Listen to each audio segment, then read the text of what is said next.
Most of the people drink water, but I got my vodka here, okay? Hello, rock stars. Hello, rock stars. I hope everybody's having a good time. I mean, it was almost deja vu last night. And I remember 2019 when we had our annual get together. Not my fault, but I fell. And I showed up for the gala, all greased up, black and blue. And the Indian Chuck made a lot of fun of me at that time. And I thought I need to do that again, so I did that again last night.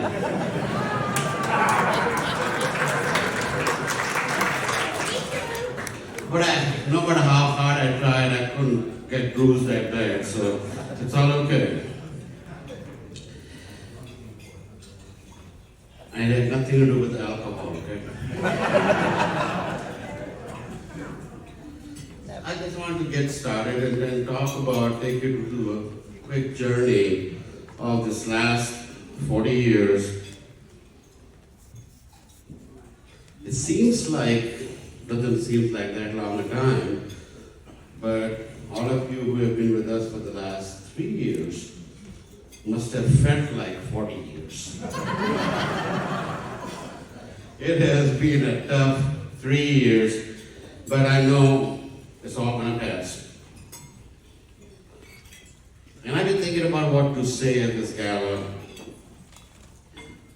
but I thought I'll start with really thanking people who made this journey possible. So I'm going to start with my mom, and we give out a scholarship in her honor. She taught me the work ethics, the value of education, and that's why we have the scholarships, and the integrity. And then my older brother, who set the bar so high for me that I had no choice but to keep working harder to make sure that at least I get to that bar. A gentleman named Lee Rosenberg, who was president of Alamo Heating and Air Conditioning, and when I came to this country, I got my first job there. For him to teach me how to sell the Jewish way. People used to call me Big Verma. The art of negotiations, baby. And a gentleman named Aubrey Crouch. He was an accountant or a CPA at Alamo. And I didn't have the confidence of starting my own business because there was something unknown to me, which was accounting.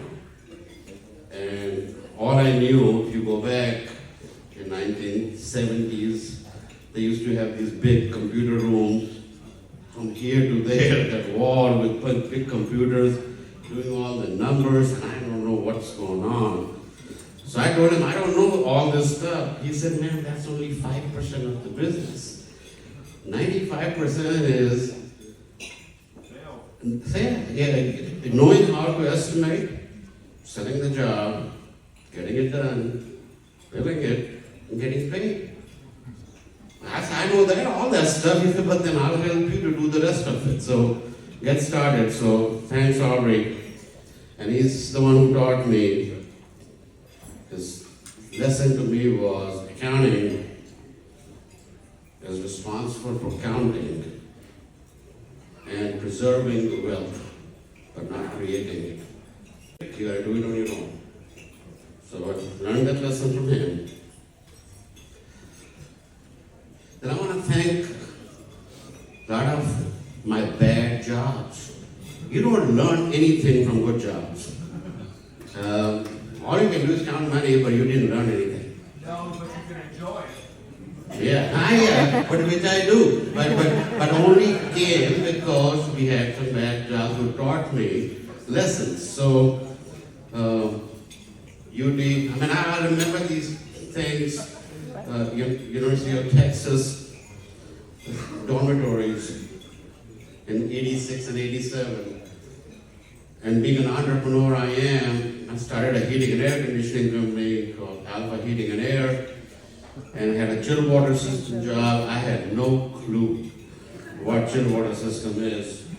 But I'm a salesman. Vic Verma had to go and get the job. So we got the job, $1 million job.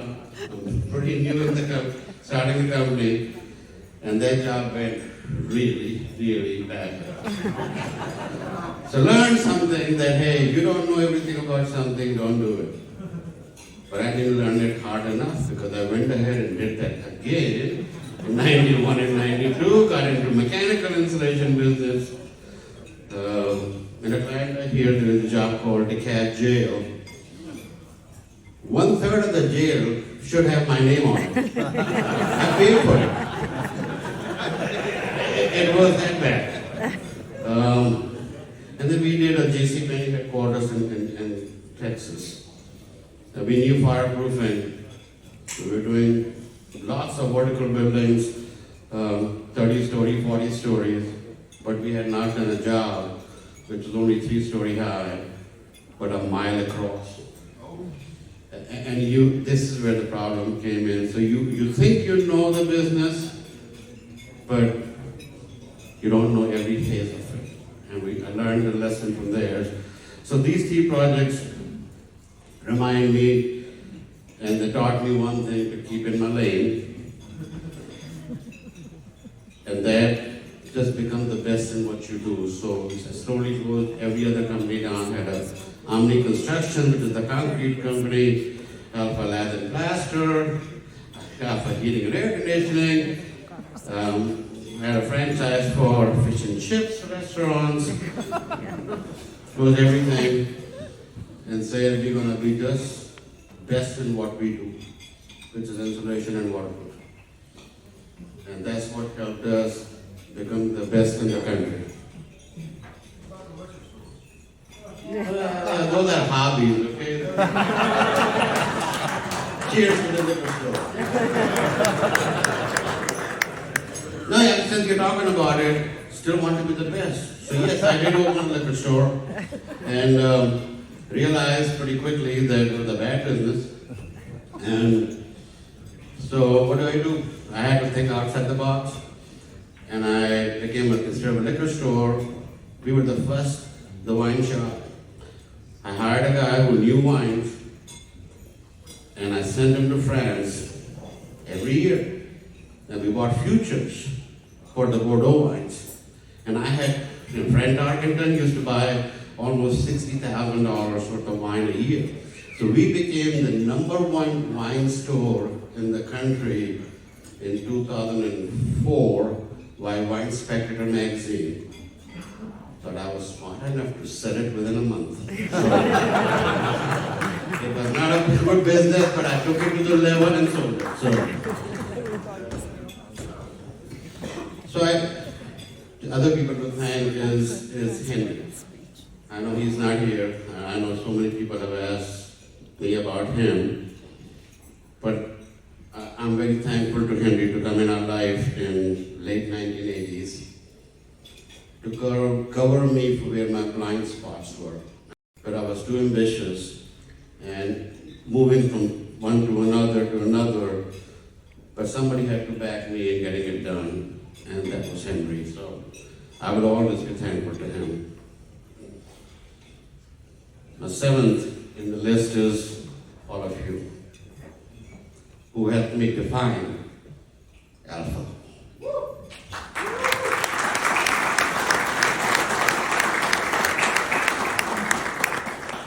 Without your hard work and sacrifices, we couldn't have gotten to this milestone.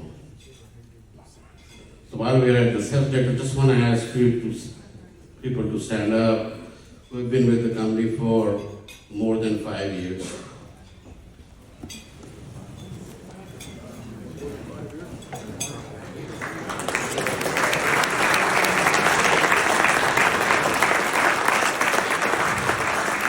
So I would like for you to people who've been with the company for more than 10 years to stay standing. That looks a pretty impressive list, 10 years.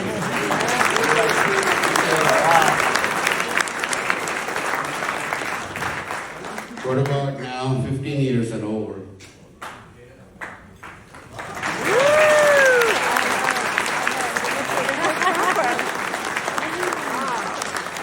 Now, 20 years or over.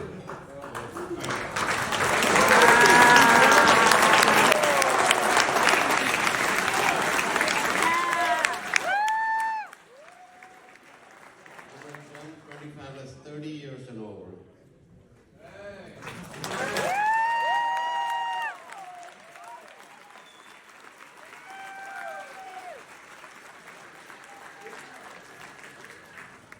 Thank you so much.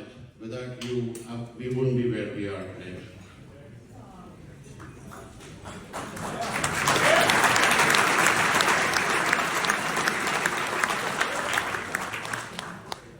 Finally. Bye-bye.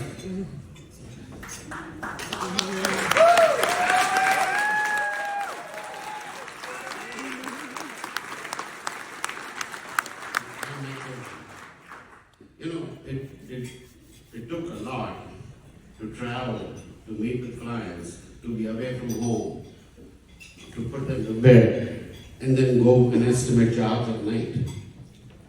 But they supported me. When I felt that I was helpless, but they still believed in me and kept me going. So thank you.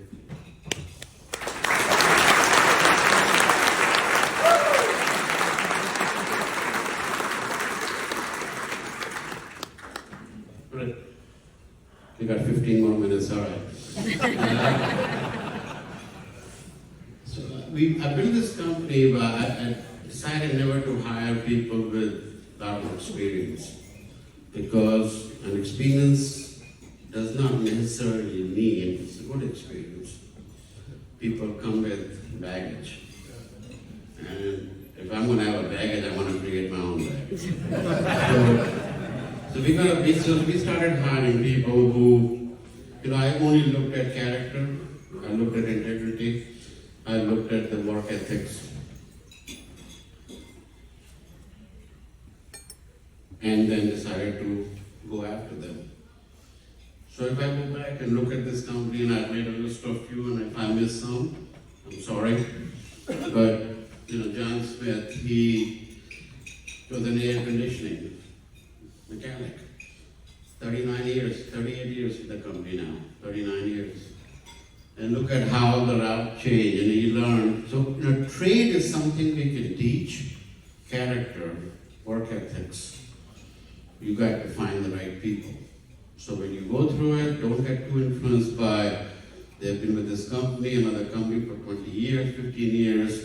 You don't have the integrity and character, they are not the candidates for Alpha. Gilbert, who's been with us now, 30 plus years? With acoustical ceiling installer. And now he runs the operations of the most profitable San Antonio office. The parts and made a machine. But somebody got to maintain them. And he came in really just to repair fireproofing machines. And how the transformation of what he has done for this company. So thank you, James.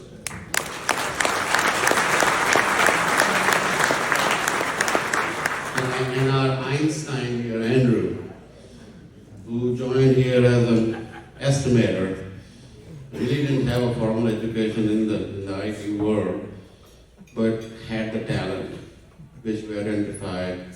And today he manages, all of our IT programming on the estimating side. So thank you, Andrew.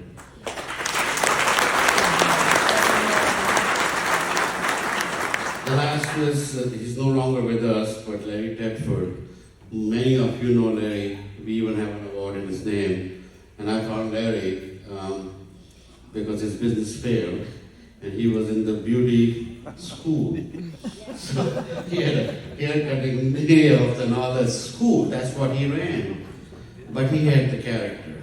He had the work ethics. He had the integrity. And he has helped more people in this company individually than, on grassroots level than anybody else. And that's why the award was named in his honor. So, Larry, you're out there watching us. Thank you for helping us.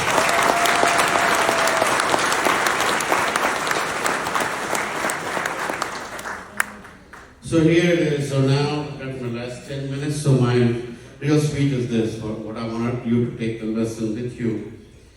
What I want to talk to you about is winning. Winning. It's not about EBITDA. It's not about share prices. It's not about title, job title, or promotions. It's not about expansion to the new market. But why not?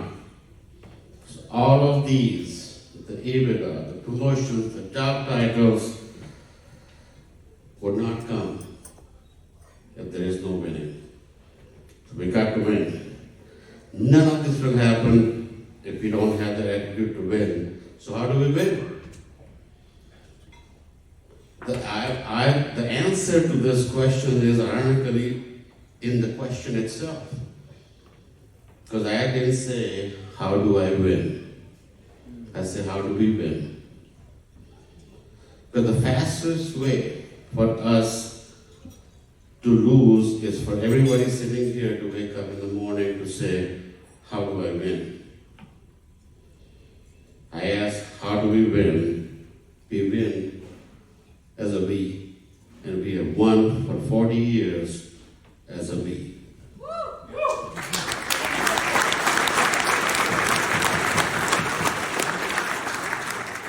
We win together as a team. We win the same way as we have always won. Whether you have realized it or not while doing it, we win by embodying the day one mindset. We got to have this day one mindset. It can be hard for 40 years. You've been doing this thing for 40 years to still have and embody the day one mindset. But there's so many companies over the last 30, 40 years I have seen who lose winning, break down, and ultimately die. But 40 years from now, I really truly believe 40 years from now, somebody will be standing here at this podium and delivering the 80th year anniversary speech, and I promise you, they will be speaking on Alpha's day one mindset. We will continue by winning over the next 40 years. So what is the day one mindset? It's not about identifying problems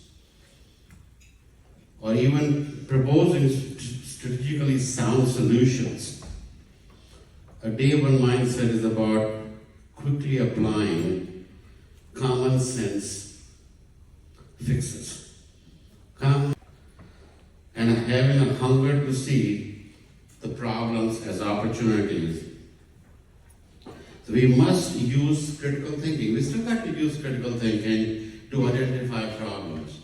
That's what, since Brad came into the play, since April, May, spent a lot of time critical thinking, collaborated with people to identify problems.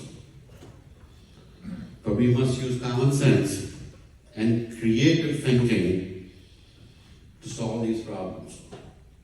It will not be some critical thinking to solve the problem. We need to have creative thinking to solve the problems. So I'll give you an example of a creative thinking solving problems. So this company, big company, had a big shareholders meeting and every manager was there. So somebody asked a question. He said, we got a problem here. Your restrooms, executive restrooms are very clean, but the workers' restrooms are not clean. Why?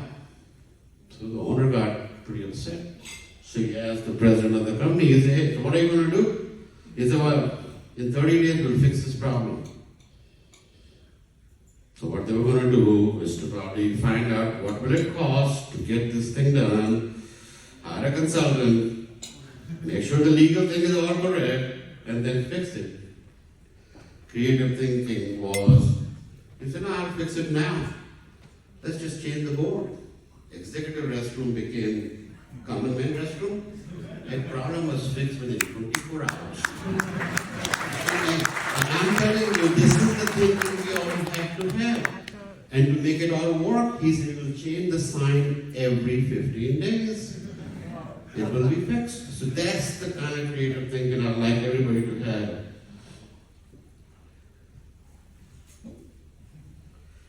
So, what is the day one mindset? It's all about not pointing fingers or hoping that things will get done by somebody somehow, or saying yes to the boss to please him. Well, Henry never did that to me. So I'm actually thankful for that. So just make sure that you speak your mind. We all are adults. Your bosses are willing to listen because they get nothing if you just say yes. They got to hear from you. So day one mindset is all about constantly asking, how can I help? And what can I do to help to win? Day one mindset is not about expecting to win because we are larger than the other company. Day one mindset is understanding what differentiates us. And I'm leading to what this whole thing is all about. It's all about understanding what differentiates us. And in my mind, all this time, it has been Alpha's culture.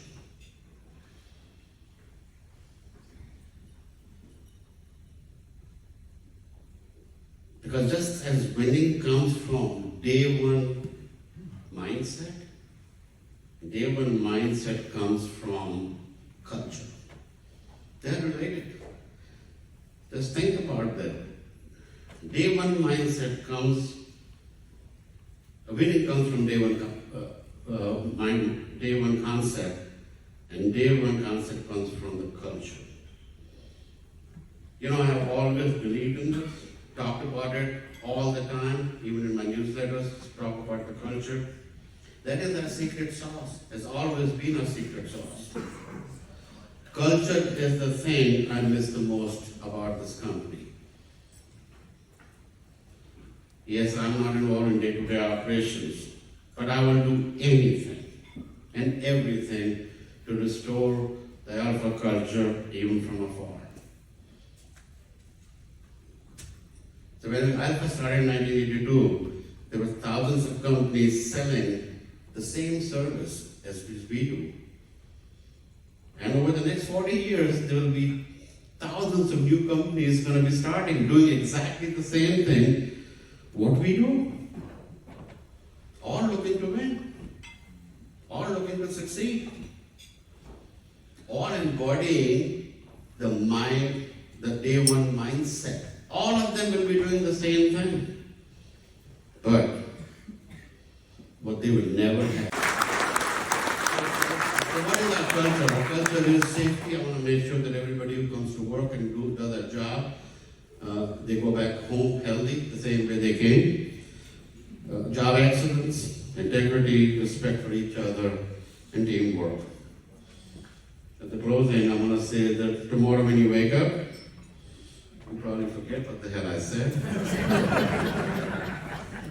And by next week, you will be hard-pressed to even remember much of it at all. But you remember this. Because these are unavoidable truths. And thus they will be true for 40 years from now. We win as a we. We win because every day for us is day one. Because everyone in this room believes deeply in preserving and strengthening this precious thing we call Alpha's culture. So I leave you with a request, almost a plea. You are now the stewards of this thing that was always the most precious to me about Alpha. The culture is you. I mean it, the culture is you. All of you. The way you solve the problems, the way you help each other, the hunger you feel to win, and the belief in we over me, buy into it being day one, and let's spend the next 40 years just as we did the last 40 by winning.